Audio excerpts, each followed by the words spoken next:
Lelo Panyasa Voice Box zimene zachitika mu mzinda wa Lilongwe kuti olemekezeka a Vitumbiko Mumba nduna yoona za malonda kuti ku Malawi atseka stolo ya Chipiku pa Game Complex mu mzindawo zikungopherezera zimene ananena a Patience Namadingo pamene amacheza ndithu ndi Leah Malekano pa interview ya Zodiac Exclusive. Mu interview imeneyi a Patience Namadingo amakambirana nkhani zosiyanasiyana zokhudza dziko lino ndipo mfundo imodzi imene ananena Patience Namadingo ndiyonena kuti yayi dziko la Malawi we are a lawless nation, ndife dziko limene sitimafuna kutsatira malamulo zimene zapangitsa kuti anthu ambiri mdziko muno akhale anthu akatangale, a corrupt nation. Akuti timalemba anthu ntchito kuti azithandize kuonetsetsa kuti malamulo komanso ndondomeko zoyendetsera dziko zosiyanasiyana zikutsatiridwa. Akuti kumapezeka kuti anthu akungodula mitengo chonsechotu tinawuza munthu kuti ayi amwene mukatikhalire ku forestry mutiyang'anire mitengo yathu mutisamalire chilengedwe chathu. Ndi zimene zachitika mu mzinda wa Lilongwe kunena kuti a Vitumbiko Mumba atseka shopu ya Chipiku chifukwa chokuti shopuyo imabisa sugar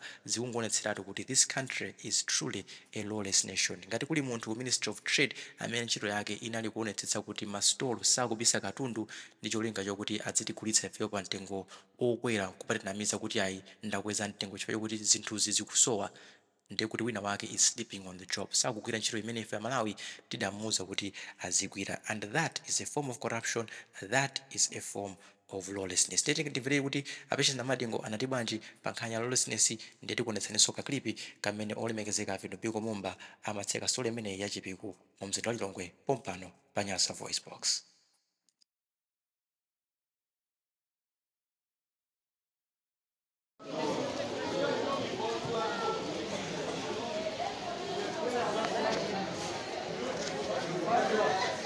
Werani muli kuti werani shuga lwaboka kusana shuga zibwerani muzagule mene mungafunire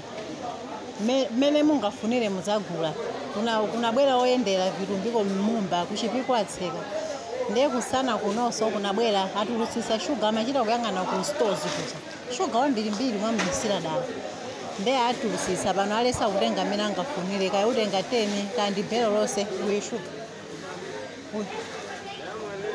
zatengeni bwerani mzibwera mzagule fulumira mwange changu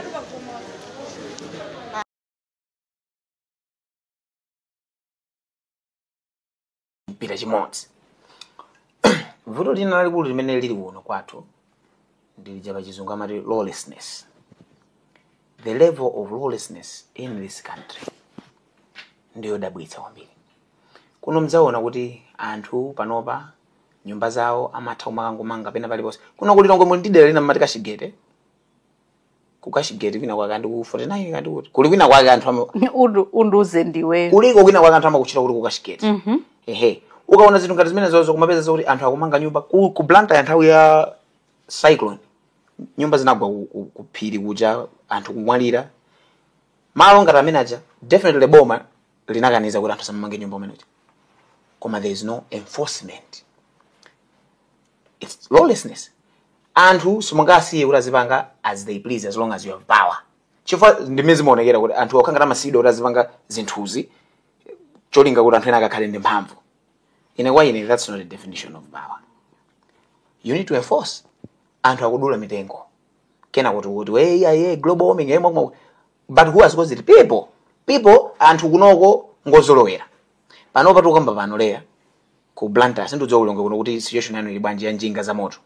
Anthu anjinga za moto a traffic akuyimitsa munthu wina kuti sana mangiramba ndikumamulipiritsa. Apo ndani break koma pomwepa kudutsa munthu wayika matumba makala 5. Panjinga pajaso sakukhaso pa mpanda okhala pa tanki paja wachita wayendekera ku mahandulo. Akudutsa pa road block, munthu akudutsa pa road block yonse. Mukuyenda mu traffic ku Blantyre misewu yambiri ni ma one way. Ukupita the opposite direction kubwera wanjinga akubwera so naye the opposite direction apolisi alipompo. Lawlessness. Yadzadza kwambiri dziko muno lawlessness. Ndezi zimene zija zimapangitsa so kuti corruption ikale high. Now we have become a corrupt nation. Now corruption is very deep. It's not a surface thing. If I kuti kamangamba kuti hey ziphuphu anthu amakozona lupa mwamba pa table pa kuti aziphuphu ndi mina nkupatsa wina wake ndalama kuti ndithanze chakuja. Iru ziphuphu zimene. Corruption imalowa nkati. Kuti kwa anthu aja kuli kudula mitengo. Zonsezi ndi corruption yokhayoka. Chifukwa wina wake ndapasa ntchito yake umeneko kuphiriko sakugwira ntchito yake. Ku Ministry of Forest wina wake sakupanga ntchito yake. Ninkana anthu angodula mitengo. Anthu angotcha makala tu kudutsana nawo. Ku police sakufuna kutero. Nde maphunziro zimakapanga affect mpaka maphunziro athu quality yake ndi